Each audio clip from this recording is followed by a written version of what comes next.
I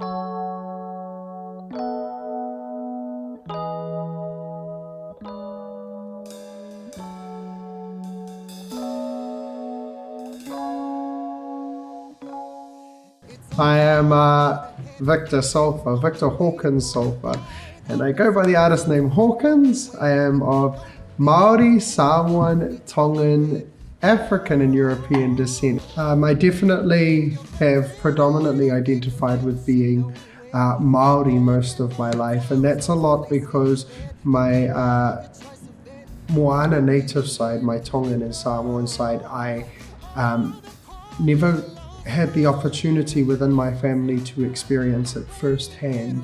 My grandfather didn't know his father, so he was raised as whāngai, and a Maori whāngai is sort of the whānau way of adopting. We also grew up with the European side as well, very much ingrained, but a lot of them were from the smaller rural areas. Unlike in Auckland, they grew up with a more community-based feel, which again is kind of tikanga Māori anyway. A part of our love language and the way we speak to each other is by passing our stories down and having them maintained. But within my own stories, like my great-grandmother was a big supporter of classical literature, so I read literature. My father was into mythology. That's part of my whakapapa now. That is part of my lineage. That is part of the stories that they have passed down.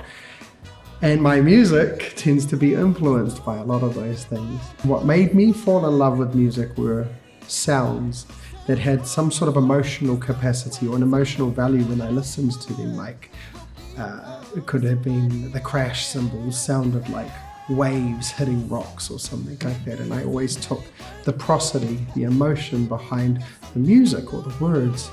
That representation of metaphor became really important to me, and as a result I fell in love with lyrics and other people's poetry. And as we do, many of us do, we write our first songs and they're not great. I was definitely the old what rhymes with spam? Bam. So that was me. Throughout the years, I kept writing until it got deeper and deeper, not necessarily for anybody else, just for myself. And then I learned to internalize emotions and internalize pain, loss, happiness, and joy, write it down and have that be something that exists and lives and breathes on a page. What I can say for pain is when I wrote pain onto a page, it hurt me less because I told somebody, it just wasn't a physical person. When I was starting out, and I started when I was 17 in the professional industry, and I was always told, be kind to everyone. You never know where the next thing is coming from, but also you just want to know that at the end of the day, you've done right by yourself, and to yourself and to others. To be on time was really important.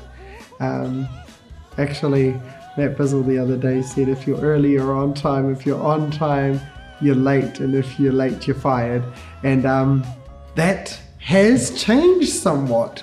But when I was 17, you could easily show up late and somebody would be rehearsing in your spot. The next thing is a rehearsal and a practice are two different things. And you should always be prepared. If somebody sent you a set list or sent you something to do, be prepared with that. A fourth thing that is especially important is do things that work for you, and when it doesn't fit, trust that feeling that's in your gut, because you're not meant to be there, and you're forcing yourself into a position that you will eventually loathe.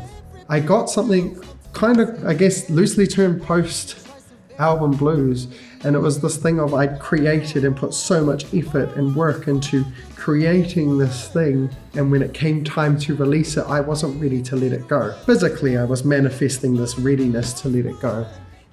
And internally, I actually hadn't dealt with the fact that now all of those songs that were mine become other people's, and that their interpretations will be different to mine, and they will belong to them, and I have to let them. And the biggest thing that I learned through making this album, and it's funny because it comes up, it catches me off guard all the time, is a maturity that is required. It's not an age thing, It's simply this maturity that comes from understanding just because this has been ended, you haven't stopped growing, and you're growing through this. And growing causes some pains.